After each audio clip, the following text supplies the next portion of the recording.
Whispers in the dark. The first body was found in an alley downtown.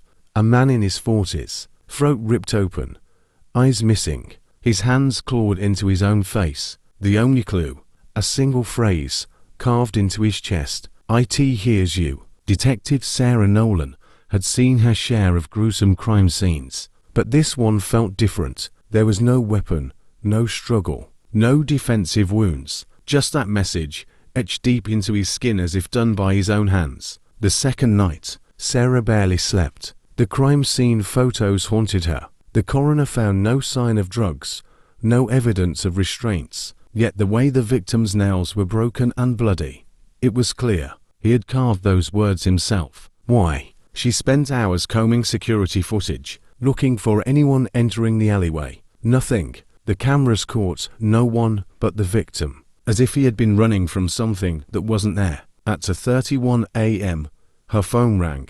Unknown number. She hesitated, then answered. Silence. Then, a whisper. "It hears you." The third victim. The second murder happened 24 hours later. This time, a woman. Same wounds. Throat torn, eyes missing, and the words again carved into her flesh. Sarah clenched her jaw. This was impossible. Then she checked her voicemail.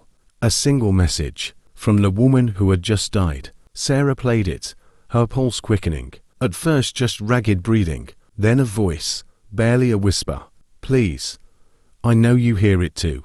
A sharp inhale, then screaming. The recording cut out. Sarah stared at her phone, cold sweat dripping down her spine, because in the last few seconds of the voicemail, beneath the woman sobbing, she could hear something else breathing. The final night. Sarah went home, unlocked every door. She wasn't paranoid. She was prepared. At 3 a.m., her phone buzzed. Unknown number. She didn't answer, but the whisper came anyway. "It hears you." Then, scratching at the bedroom door, slow, deliberate, Sarah raised her gun. The lights flickered, and then, the whispers began. Thousands of voices, crawling inside her mind, screaming, begging, and beneath them, something deeper, something ancient. A voice that didn't speak in words, but in hunger. The door creaked open.